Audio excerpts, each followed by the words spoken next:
अऊज़ु बिल्लाहि मिनश शैतानिर रजीम बिस्मिल्लाहिर रहमानिर रहीम अल्हम्दुलिल्लाहिल्लज़ी हदाना लिहाज़ा वमा कुन्ना लिनहतदिया लौला अन हदानल्लाह लक़द जाअत रुसुलु रब्बिना बिल हक़्क़ अस्सलातु वस्सलामु अला रसूलिस सकलैन महबूबि रब्बिल मग़रिबैन वल मशरक़ैन जद्दुल हसन वल हुसैन सय्यदना व मौलाना बिल क़ासिम मुहम्मद व अला अहले बैतिही तय्यबीन अत्ताहिरीन अल मासूमीन अल मज़लूमीन व लअनतुल्लाहि अला आदाइहिम अजमईन मिन यौमिना हाज़ा इला क़याम यौमिद्दीन अम्मा बाद फ़क़द क़ाल अल्लाहु सुब्हानहु व तआला फ़ी किताबिहिल करीम बिस्मिल्लाहिर रहमानिर रहीम वन नज्मि इज़ा हवा मा ज़ल्ला साहिबुकुम व मा गवा व मा यंतिक़ु अनिल हवा इन हुवा इल्ला वह्युन यूहा अल्लमहु शदीदुल क़वा। सलावत पढ़ें।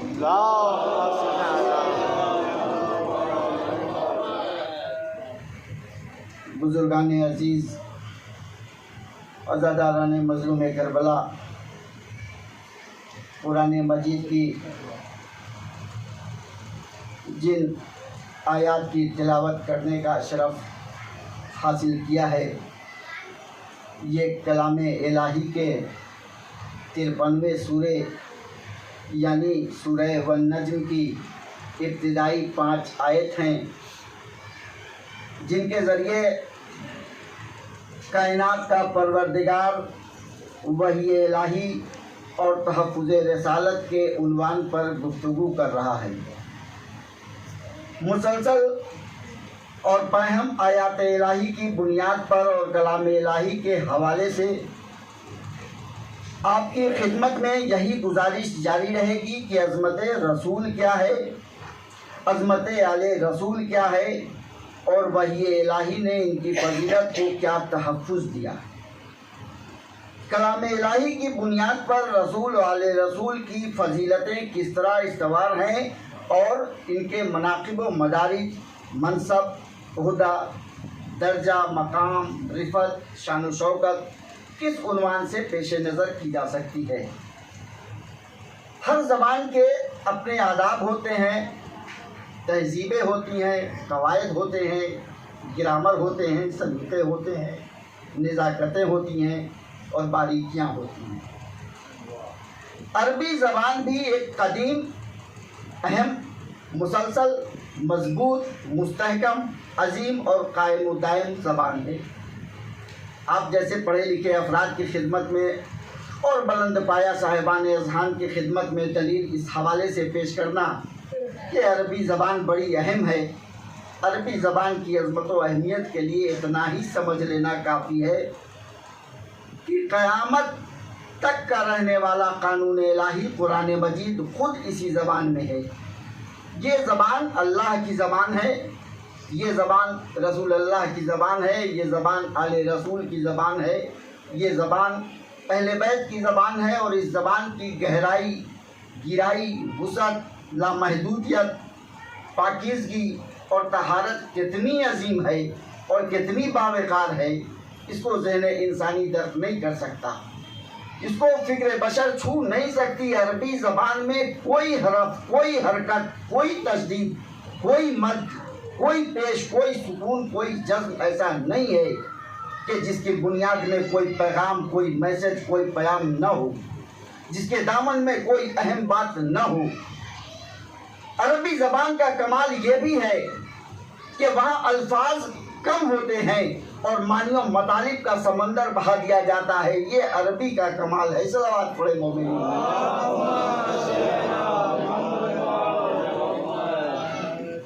मैंने जो आयत तिलावत की सूरह नज्म की, वो शुरू होती है वन नज्मे इज़ा हवा। वाओ अरबी ज़बान में बहुत सारे मानी के लिए आता है, लेकिन यहाँ पर कसम के लिए इस्तेमाल हुआ है। वाओ कसम के लिए है। वन नज्मे कसम है सितारे की, नज्म नहीं कहा। नज्म पर अलिफ लाम दाखिल किया। अलिफ लाम की बहुत सारी किस्में हैं, मगर यहाँ पर दो तरह का तज़किरा मक़सूद है। अलिफ लाम तहसीन के लिए आता है, अलिफ लाम तख़सीस के लिए आता है। यहाँ नज्म आम सितारों पर अलिफ लाम दाखिल किया है। मखसूस तरीन सितारे की कसम, हसीन तरीन सितारे की कसम, खूबसूरत तरीन सितारे की कसम, इसलिए कि तहसीन के मानी है किसी चीज़ को इंतहाई हसीन बना देना, किसी चीज़ को हद दर्जा खूबसूरत बना देना, किसी आम को ख़ास बना देना।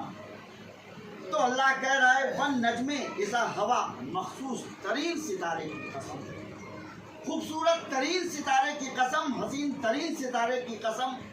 कब कसम?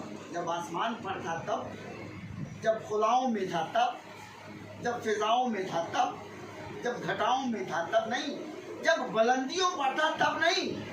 कब कसम? किस वक्त कसम? अरबी ग्रामर के एतबार से लफ्ज़ अर्ज टाइमिंग के लिए आता है, ज़र्फियत के लिए आता है, ज़माने के लिए आता है, टाइम बताने के लिए आता है, वक्त बताने के लिए आता है। मखसूस तरीन सितारे की कब कसम? जब वो किसी के दरवाजे पर झुका, बर वक्त कसम नहीं, बल्कि जब वो किसी के दरवाजे पर झुका। सलावत पढ़े मोमिन।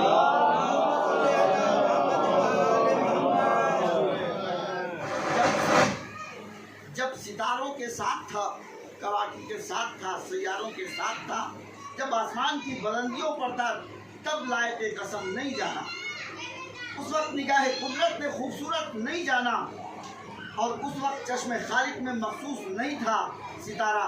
और अगर आप हवा के मानी देखें, वन नज्मे इज़ा हवा, अगर आप हवा के मानी देखें तो हवा के 72 मानी हैं। हवा के मानी गुमराह हो जाना, हवा के मानी राह से भटक जाना, हवा के मानी जलील हो जाना, हवा के मानी मरकज से हट जाना, हवा के मानी महवर से हट जाना, हवा के मानी असल से हट जाना, हवा के मानी हस्ब से हट जाना, हवा के मानी नस्ब से हट जाना, हवा के मानी फिना हो जाना, हवा के मानी बर्बाद हो जाना, हवा के मानी तबाह हो जाना, हवा के मानी डूब जाना, हवा के मानी लरसना, हवा के मानी ठोकर खाना, हवा के मानी गलती करना। 72 मानी हवा के, इनमें से एक मानी इंतहाई पस्त होना। हवा के मानी पस्त होना। कसम है सितारे की, जब वो किसी दर पर पस्त हुआ, जब वो झुका। आप दुनिया का लिटरेचर देख लें, अदब देख लें, मुतनब्बी की शायरी देख लें, अमर बिल्किस के कसीदे देख लें, मकामात हुरैरी देख लें, मकामात बदिउज़्ज़मा देख लें, अदब अरबी देख लें, कोई भी आर्टिकल देख लें, कोई भी पस्ती को पसंद नहीं करता। पस्ती किसी के ज़हन को अच्छी नहीं लगती। एक बच्चा भी अगर जीने पर चढ़ रहा है, बुलंदी पर जा रहा है, आप उसे डांट कर वापस बुला ले तो त्योरियां बदल देगा, क्योंकि आपने उसे पस्ती की दावत दी है। यानी बच्चे का जहन भी पस्ती को मायूब समझता है। मगर अल्लाह ने कलामे बलागत जाना, कुरान मजीद के मेराज की मेराज इस जुमले को बना दिया और किसी अदा की कसम नहीं खाई, बल्कि जब वो दरवाजे पर पस्त हुआ तो पस्ती में क्या कमाल है। पस्ती को कोई कबूल नहीं करता, कोई दिमाग कबूल नहीं करता, कोई ज़मीन कबूल नहीं करता, कोई लिटरेचर कबूल नहीं करता। और जब कोई कबूल नहीं करता तो कुरान का मुकद्दर इस सिफत को क्यों बतलाया? तो सितारा पस्त हुआ तो अल्लाह यही कहना चाहता है, ऐ कुरान पढ़ने वालों जरा अकल से काम लो। हर जगह पर झुकना ऐब है, मगर अली के दरवाजे पर झुकना कमाल है। सलावत पढ़ो। कहीं भी झुकोगे, कहीं भी पस्त होगे, कहीं भी जबी को झुकाओगे, कहीं भी माथे को टेकोगे, मायूब है। दर अली पर झुकना खुदा को पसंद है। अरबों खरबों सितारे हैं, मगर किसी सितारे को कोई जानता भी नहीं। होंगे आसमान के बुलंदियों पर, मगर तज़किरा नहीं है। मगर जो दरे अली पर झुका उसका जिक्र क़यामत तक है। और अल्लाह ने सुन्नत कायम कर दी कि अगर बुलंदी पड़ा करते रहे तो लायके तज़किरा नहीं, खुलूस से दरे अली पर झुक जाओ, लायके तज़किरा हो जाओगे। तो सितारा जो झुका कहाँ झुका? दरे अली पर झुका, दरवाज़े अली पर झुका, अली के ड्योड़ी पर झुका, अली के दरबार में अपनी पेशानी झुकाई तो लायके कसम बन गया। तवज्जो, ये ज़मीन वाले लोग क्या जाने दरे अली की अज़मत क्या है। इन हज़रातुल अर्ज़ को क्या मालूम कि इस दर की अज़मत क्या है। हमसे लोग कहते हैं ये जायज़ है, ये नाजायज़ है, ये हराम है, ये बिदअत है, यहाँ सर न झुकाओ, वहाँ सर न झुकाओ। का क्यों? इसलिए कि हमारा मज़हब आसमानी मज़हब है। कुरान आसमान से आया है, जिब्रील आसमान से आए हैं, वही आसमान से आई, शरीयत आसमान से, फ़िक़्ह आसमान से, रिसालत आसमान से आई, कौसर आसमान से आया है। तो सितारा भी तो आसमान से आया है ना। सलावत पढ़े मोमिन। इसका मतलब यह है कि आसमानी खिलकत अली की बुलंदी को समझती है, दरे अली की हकीकत को जानती है। आप इस आयत का पस मंज़र जानते हैं। अब आगे बढ़कर एक जुमला कहा है परवरदिगार ने, मा ज़ल्ला साहिबुकुम वमा गवा। जब सितारा दरवाजे पर उतर रहा था, हम गवाही देते हैं कि आपका रसूल न कभी गुमराह हुआ, न कभी बहका। ये सितारे के उतरने से और नबी के किरदार की सफाई पेश करने से कौन सा रिश्ता है, कौन सा राब्ता है? तवज्जो, हर आयत के बैकग्राउंड में, उसकी बुनियाद में, जड़ में, असास में कोई तो खास बात होती है। अल्लाह कह रहा है, सितारे की कसम, जब वो झुका, जब उसने दरे अली पर सजदा किया और आपका साहब, आपका रसूल, आपका पैगंबर, आपका हादी आज़म, आपका रहबर हकीकी, आपका रहनुमाए अज़ल न कभी गुमराह हुआ, न कभी बहका। और लफ्ज़ क्या रखा? ज़ल्ला माजी का सेगा, यानी गुजरे हुए ज़माने में न कभी बहका, न कभी गुमराह हुआ। जबकि हमारा ताल्लुक़ नबी के माजी से नहीं है, मुस्तक़बिल से है। बचपना क्या था, जवानी क्या थी, हमारा तो ताल्लुक़ तब से होगा जब से वो ऐलाने रिसालत करेंगे, जब से एक काम दीन वो हमको देंगे। माजी से क्या मतलब? अल्लाह ने कहा माजी बयान कर रहा हूँ ताकि माजी तुम्हारे समझ में आ जाए कि जिसका माजी पाक हो, मुस्तक़बिल में वही रहबर बनेगा। दागदार माजी वाला रहबर नहीं बनेगा। जिसका माजी पाकीज़ा न हो, जिसका माजी मुतहर न हो, वो हादी नहीं बन सकता। यही तो नफीस बात है कि हमने बुत परस्तों को हादी नहीं बनाया, नहीं माना। ये हमारा नज़रिया है, ये हमारा म्यार है। गौर करें, हमारा रसूल न कभी गुमराह हुआ, न कभी रास्ते से हटा, न कभी महवर से अलग हुआ। सलावत पढ़ो। जो सितारा आ गया, मगर कब आया? कुरान के 114 सूरा हैं, 6666 आयतें हैं। हर आयत का पस मंज़र है, शान नुज़ूल है, कब नाजिल हुई, क्यों नाजिल हुई, किस पर नाजिल हुई, बहुत सारे सवालात हैं। क्यों नाजिल हुई, मकसद क्या था आयत का, मैसेज क्या था, सबब क्या था। तो एक चीज़ है जिसका इख्तियार हर बाप को है, चाहे वो मजदूर बाप हो, कमतर हो, कोई माशरे में बेकार न, कोई माशरे में बेकार न हो, किसी भी मज़हब का बाप हो, दुनिया के किसी भी कौम का हो, किसी भी मुल्क का हो, किसी भी फ़िरक़े का हो, किसी भी मकतबे फ़िक्र से ताल्लुक़ रखता हो, हर बाप को एक इख्तियारी फितरी इख्तियार फितरी दिया है कुदरत ने। हर बाप का हक है कि वो अपनी बेटी का हक कहीं भी कर दे, अपनी बेटी की निस्बत कहीं भी कर दे, आप उसे रोक नहीं सकते। किसी को भी अपना दामाद पसंद कर ले, किसी को भी मंतखब कर ले, कौन होता है कोई रोकने वाला? अगर कोई रोके तो वो कह देगा कि तुम्हें क्या हक है, पाला मैंने है, तरबियत मैंने दी है, परवान मैंने चढ़ाया, सलीका मैंने सिखाया, मुझे लड़का अच्छा लगा, मालूम हुआ, मैंने अपनी बेटी का रिश्ता कर दिया, उसके लड़के को दामाद बना लिया, कोई रोक नहीं सकता। यह है मजबूर बाप की हैसियत। लेकिन अल्लाह ने जिसको मुख्तार बनाया, ऐसा मुख्तार जो दरख्तों को झुका ले, चांद के 2 टुकड़े कर ले, संगरेजों से कलमा पढ़वा ले, जो दिले काफिर में ईमान उतार दे, मुशरिक को दौलत तौहीद अता कर दे, तो कायनात के मजबूर बाप को इख्तियार है कि वो अपनी बेटी का अर्थ कहीं भी कर दे। मगर जिसे मुख्तार आम बनाया, उससे ये इख्तियार ले लिया कि वो अपनी बेटी का अर्थ अपनी मर्जी से नहीं कर सकता। तवज्जो, सारी कायनात का इख्तियार है, मगर बेटी के मामले में इतना मजबूर है कि रिश्ता नहीं कर सकता। मुसलमानों, अभी नहीं समझे, जब मोहम्मद ऐसा साहिब इख्तियार अपना दामाद खुद नहीं बना सकता, तो तुम खलीफा कैसे बना सकते हो? सलावत पढ़े।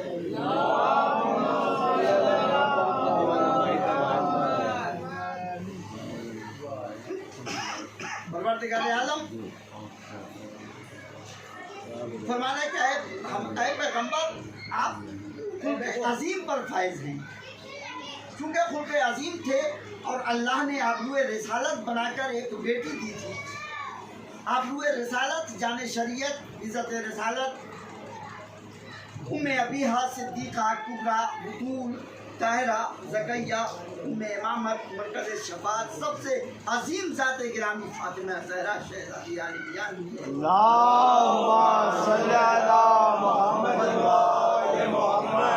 इस बेटी के ज़रिए नबी को कमाले ज़ीनत दिया और बेटी अपने सिन को पहुँची के रिश्ते आने थे। नबी इखलाक अजीम पर फैज़ इनकार करे तो इखलाक में ज़द आ रहा है। लोग अपने हज़्ब को तो देखेंगे नहीं, अपने सिनुसाल को तो देखेंगे नहीं, अपने शजरे को तो देखेंगे नहीं, नबी के दर पर आकर कहेंगे हम रिश्ता चाहते हैं। तो अगर नबी इनकार करे तो रिश्ता ज़द में आए, और अगर इकरार करे तो इस्मत पर जुल्म। अल्लाह ने अक्ल नबी को सिचुएशन से बचाया। प्यारे नबी, हम बेटी का इख्तियार तुम्हें देंगे ही नहीं, सारी कायनात को ले ले, मगर सितारे को पास रखूँगा।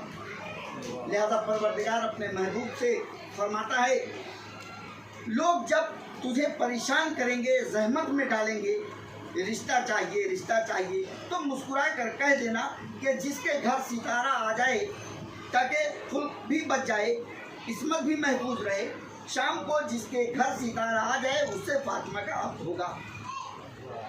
अब समझे अल्लाह ने सितारा नबी की तस्वीर में क्यों नहीं दिया? इसलिए कि रिश्ता होना था अली से। बेज़मीर मुल्ला लिखता, अपने कंट्रोल में रिश्ता था, भाई से मोहब्बत थी, सितारा उतार लिया। सलावत पढ़े।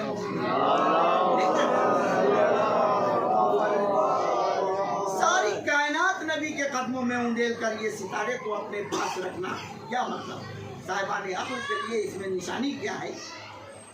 निशानी यही है कि चूंकि सितारे को आना था रिश्ते का पैगंबर बनकर, और सितारा भी अगर कंट्रोल में होता तो तारीख लिख देती, अली से मोहब्बत थी, साहब इख्तियार तो थे ही, अब अपने भाई के लिए उतार लिया। अल्लाह ने कहा मैं अपने इख्तियार में रखूँगा, ताकि ज़माना समझ ले कि फातिमा का रिश्ता अली से मोहम्मद ने नहीं किया, अल्लाह ने किया है।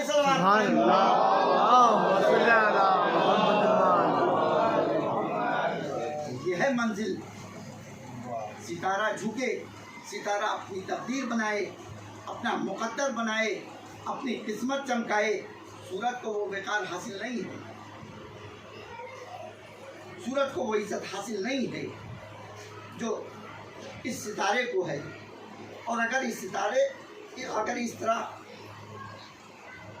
आपकी तवज्जो रही तो इंशाल्लाह इसी तरह मैं मौला की बारगाह से लेता रहूँगा और आपकी बारगाह तक ऐसे ही देता रहूँगा। जैसे सितारा आया ऐसे ही पहुँचाता रहूँगा। कल इंशाल्लाह बताऊँगा कि तकदीर कैसे बनती है और अल्लाह ने उनको तकदीर पर कितना कंट्रोल दिया है कि जो रात तक जहन्नुम के किनारे खड़ा था, नबी के जानी ने सुबह होते नाजिश जन्नत बना दिया। इसके कलम में ताकत है जो शब आशूर को जन्नती बताए। एक अच्छी खासी बहस है हुर के किरदार पर। हुर अदम मार्फत का शिकार नहीं, हुर हुसैनियत को जानता था, अहल बैत के मर्तबे से वाकिफ था। उसकी दलील यह है कि जब फर्श लजाम पर हुर ने हाथ डाला तो हुर अरब के कूफे का सबसे बड़ा बहादुर था। मिर्जा दबीर फरमाते हैं हुर के लिए कि बाखुदा फारसे मैदाने तहव्वुर था। तहव्वुर शुजाअत से आगे की मंजिल है, यानी शुजाअत से भी आगे बढ़ा था। इतना दिलेर, इतना बहादुर सूरमा, इतना सावन। हुर ने जब हुसैन के घोड़े के लगाम पर हाथ डाला, सरकार सैयद शुहदा फरमाने लगे, ऐ हुर, तेरी माँ तेरी मातम में बैठी, तेरे मातम में बैठी। तारीफ कि हुर कांपने लगा, लरसने लगा, आंखों में आंसू भर के कहा, ज़हरा के लाल, ये हक आपको ही पूरी कायनात में कि मेरी माँ का नाम आप लें। मैं तो मजबूर हूँ, आपकी माँ का नाम नहीं ले सकता, इसलिए कि मेरे मजहब में फातिमा का नाम बगैर तहारत के जायज़ नहीं। पूरी मारिफत, मुकम्मल इरफान, इदराक अज़मत अहले बैत, शूर अज़मत व एहसास सैयद दो आलम का था कि वालिदे हुसैन का नाम बगैर वजू के नहीं ले सकता। और लोग कहते हैं कि जब मार्फत थी तो लश्कर यजीद में क्यों था? ये ऐसी मसलहत थी जैसे आसिया दरबार फिरौन में मसलहत परवरदिगार। और कौन फातेह हुआ, यजीद या हुसैन? इसका फैसला हुर ने सुबह आशूर ही सुना दिया। हुर पहली को नहीं आया, दूसरी मुहर्रम को नहीं आया, तीसरी को नहीं आया, शबे आशूर को आ जाता तो निजात तो थी। फतेह हुसैन का ऐलान न होता। जरा कुरान से सुनिए, चूंकि फतह का एक अंदाज है कुरान मजीद में। बिस्मिल्लाहिर्रहमानिर्रहीम, इज़ा जा नसरुल्लाहि वल फतह वराअयतन नासा यदखुलूना फी दीनिल्लाहि अफ़वाज। अल्लाह के फतह की ये शान है कि दीन में लोग अकेले नहीं, लश्कर बनाकर दाखिल होते हैं। तो हुर ने लश्कर बनाया, अकेले तन्हा आ जाता, अपने दम पर आ जाता, पहले ही आ जाता, हुसैन से जुदा ही ना होता। और तारीख उठाकर देखिए तो कोई नमाज हुर ने हुसैन के अलावा नहीं पढ़ी। सरकार सैयद शुहदा की इमामत में ही पढ़ी। सरकार सैयद शुहदा की मार्फत थी, मगर एक लश्कर बना रहा था, एक फतह के ऐलान का प्रोग्राम बना रहा था।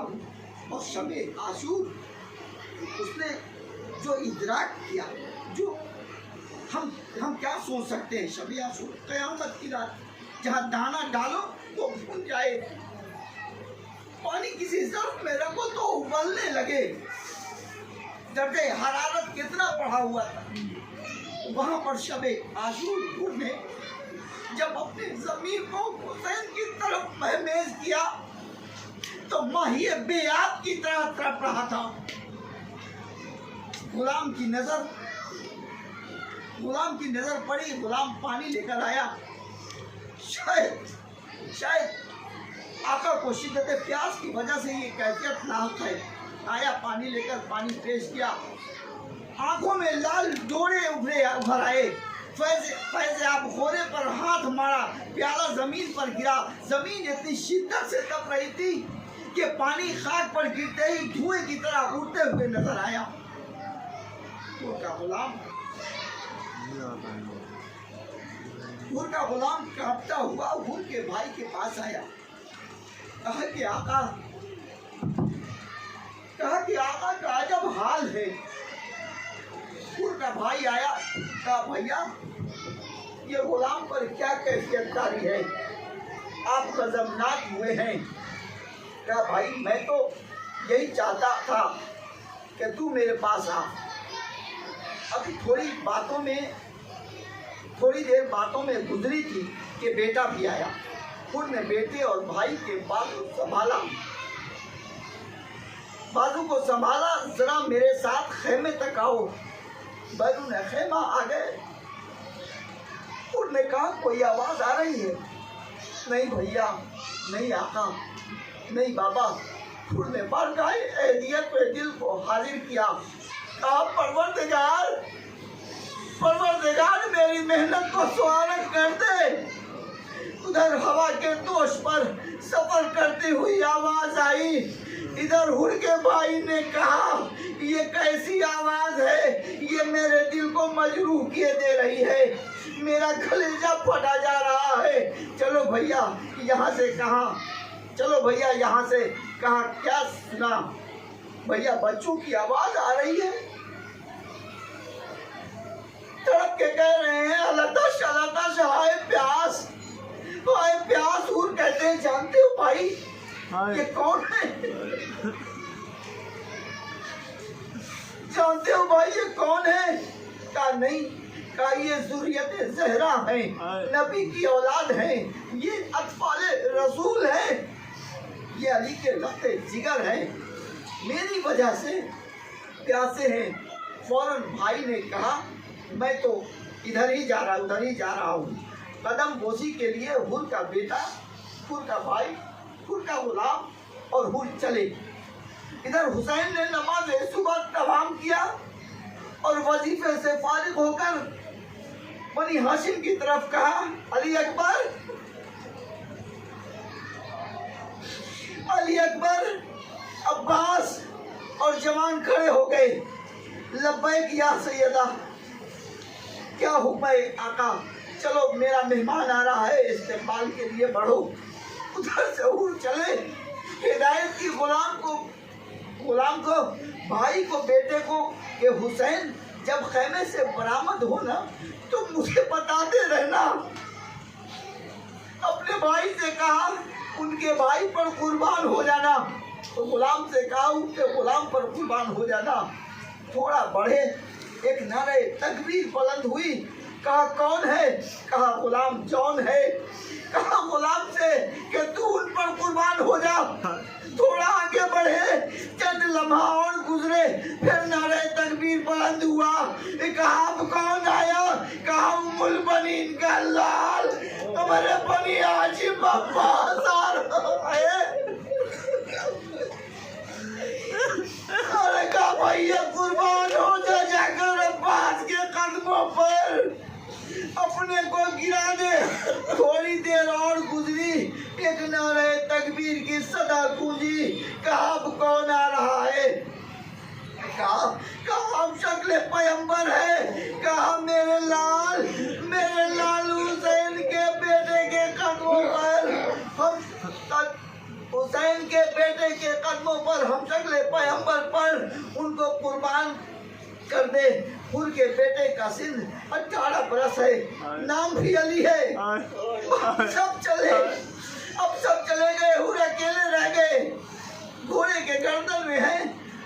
के गर्दन में बाहें डाल दी और कहा मेरे होशियार घोड़े, मेरे बावफा घोड़े, अब कोई बगाने वाला नहीं रहा। देख जैसे ही फरजंद ज़हरा खैमे से बाहर आए, तू मुझे आगे बढ़कर कदमों पर गिरा देना। रिवायत कहती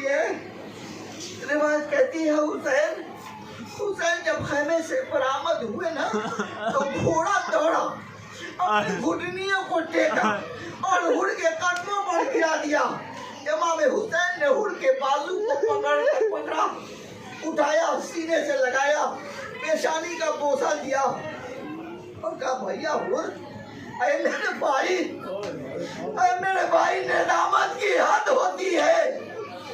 भाई का आंखों से, अपने आंखों से पट्टी हटाओ हुर, हाथों से रिश्मा ने नेदामत खोल दो, हमारी बारगाह में आ गए हो। जब हुसैन हुर को भाई कह रहे थे ना, जब हुसैन हुर को भाई कह रहे थे ना, तो गले लगाकर पेशानी चूम रहे थे। तो यहाँ पर हमीद बिन इब्न मुस्लिम लिखता है कि दो छोटे छोटे शहजादे वहाँ खड़े हुए कलामे हुसैन को सुन रहे थे। हुसैन ने किसको भाई कहा, किसको भाई कहा? वो अपनी माँ के खेमे में गए। अम्मा ने पूछा कौन आया है? अम्मा नाम तो नहीं मालूम, मगर मामू ने भाई कहा है।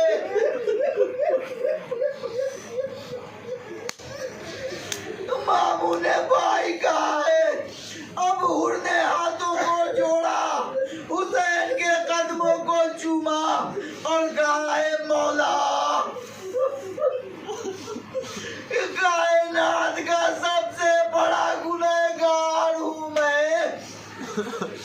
क्या घबराता क्यों है? तू कायनात का सबसे बड़ा गुनहगार है तो हम कायनात के सबसे बड़े बख्शने वाले हैं। क्या मौला हमारा गुनाह माफ हो जाएगा? फातिमा के लाल ने अजीब बेनियाजी से कहा हुर मैंने माफ कर दिया, मेरे खुदा ने माफ कर दिया। प्यासा है,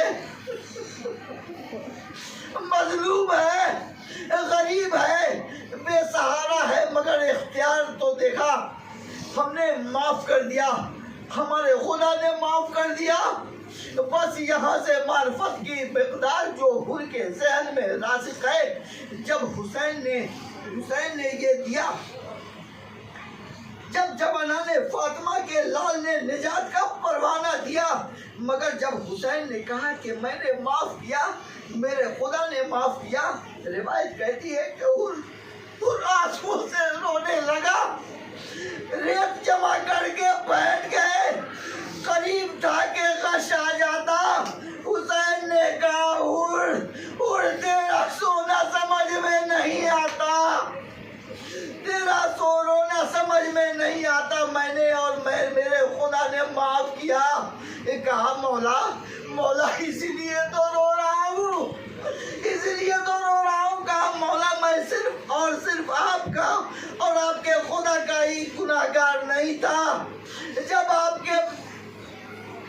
जो आपके माफ करने पर मुतमईन हो जाऊं। हुसैन ने पूछा और किसका गुनाहगार है?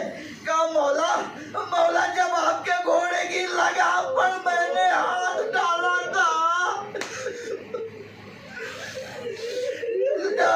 महमिल से ज़ैनब के रोने की आवाज आ रही थी। लिहाजा जब तक वो न माफ करे उनको इत्मीनान न होगा। कहा क्या चाहता है? कहा मौला ज़ैनब उरिया को काम माफ कर दे तो ले चलिए, माफी दिला दीजिए। मगर मौला जब खैमे में खैमे 20 कदम पर रहे, मौला जब खैमा 20 कदम पर रहे, कहे सुए अदब कदम पर रह जाए तो बता दीजिएगा कि ये ज़ैनब का खैमा है, ताकि कोई बेअदबी न होने पाए। सानिया ज़ाहिरा का खैमा है, कहीं सुए अदब न हो जाए। जब कुछ दूर रह गया तो हुसैन ने कहा वो है ज़ैनब का खैमा। उड़ने अमामा उतारा, आस्तीनों को चढ़ाया, गरेबान चाक किया, खाके करबला बालों में डाली और गोलियों और गुदलियों के बल पर चला। अभी चंद गाम चला था